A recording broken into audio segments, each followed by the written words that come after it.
At 33.5 metric tons, Germany's Marder 1A3 fighting vehicle is being targeted by lethal Russian strikes across eastern Ukraine, leaving exposed infantrymen with zero room for tactical error.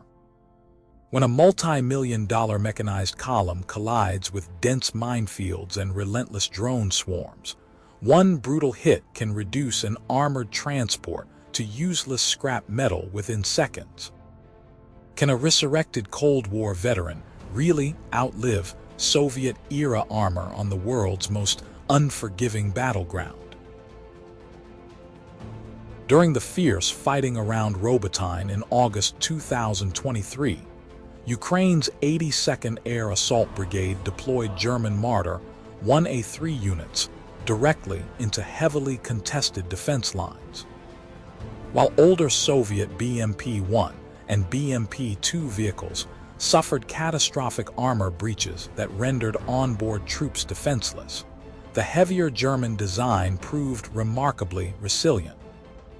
Defense analysts point to its frontline record, where troop survival rates exceeded 85% after mine detonations, presenting a stark contrast to Soviet platforms whose fragile rear fuel doors often left soldiers completely exposed to fiery secondary explosions. Tipping the scales at nearly double the weight of a 14 metric ton Soviet BMP-2, the German Marder 1A3 relies on heavy welded steel armor specifically upgraded to resist 30mm armor-piercing rounds at 300 meters.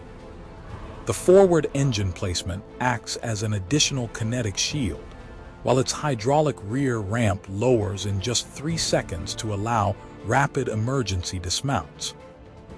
Although its 20mm automatic cannon lacks the raw firepower of modern Russian armor, updated thermal optics installed in early 2024 allow Ukrainian crews to acquire targets at 2,500 meters in complete darkness. Leading defense analysts argue that in a grueling war of attrition, keeping highly trained soldiers alive is far more valuable than sheer firepower. Before we go on, which vehicle would you trust on the front lines? The German Marder 1A3 or a Soviet BMP-2? And tell me where you are watching from. Subscribe to the channel now so you never miss our deep dive defense breakdowns. To understand why the German Marder 1A3 outperforms its eastern rivals, one must examine the radical divide in armored doctrine that separated Western and Soviet engineers during the Cold War. The 14 metric ton Soviet BMP-2 was constructed around a philosophy of speed, low silhouette, and mass production. On paper, its lightweight aluminum and steel hull offered high amphibious agility, but left infantry squads exceedingly vulnerable. The 2 rear access doors contained integrated fuel tanks, meaning any direct anti-tank guided missile hit often triggered immediate catastrophic fires that incinerated the interior ammunition cache and trapped soldiers inside defenseless hulls. In contrast, Germany engineered the 33.5 metric ton Marder 1A3 with heavy steel applique armor plates that absorb massive kinetic energy. Its front-mounted 600 horsepower MTU-MB 833 diesel engine acts as a physical barrier against penetrating warheads, keeping the rear troop compartment intact.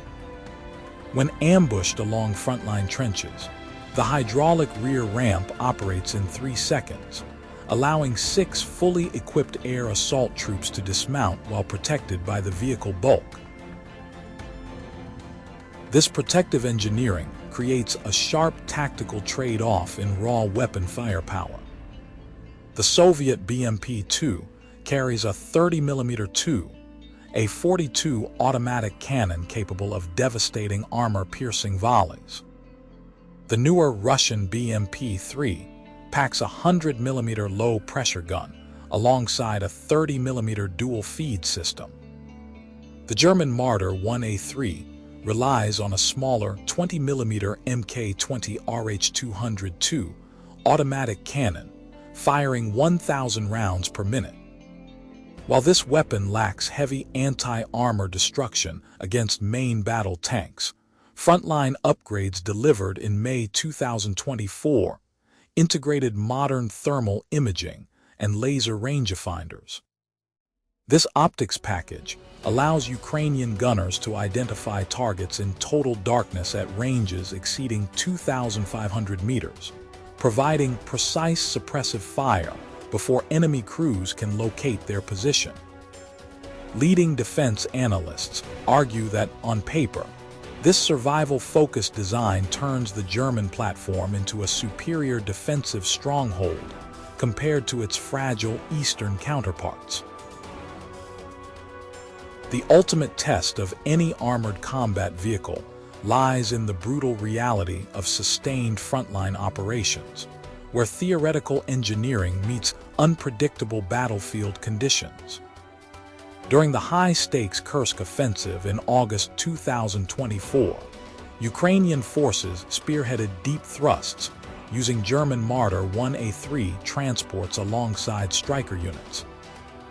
Operating at speeds reaching 65 kilometers per hour on paved roads, the German vehicle provided crucial mobility, enabling assault infantry to bypass fortified positions while resisting intense artillery shrapnel and uncrewed aerial vehicle strikes.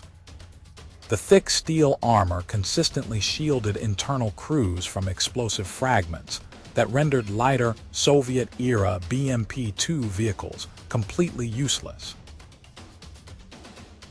However, frontline deployment reveals significant tactical vulnerabilities that military analysts cannot ignore. During the severe mud seasons of November 2023 and March 2024, the 33.5 metric ton German vehicle faced severe operational hurdles across the soggy terrain of eastern Ukraine. Due to its narrower track width relative to its heavy mass, the vehicle experienced ground entrapment rates nearly 2.5 times higher than the lighter 14 metric ton Soviet BMP-2. Furthermore, unlike the amphibious Soviet BMP series, which can cross minor water obstacles without engineering support, the German vehicle requires military pontoon bridges to traverse rivers. Logistical reliance presents another critical point of failure for Ukrainian commanders. The Marder 1A3 uses specialized 20 by 139mm ammunition that cannot be manufactured locally in Ukraine, leaving frontline units entirely dependent on international supply lines from Germany. Additionally, the lack of an advanced gun stabilization system limits accurate firing while moving at high speeds, forcing gunners to stop briefly when engaging targets. Leading military observers emphasize that while the platform excels at troop preservation, its heavy weight, logistical demands, and mobility limits in deep mud prove that even Western engineering comes with distinct operational compromises.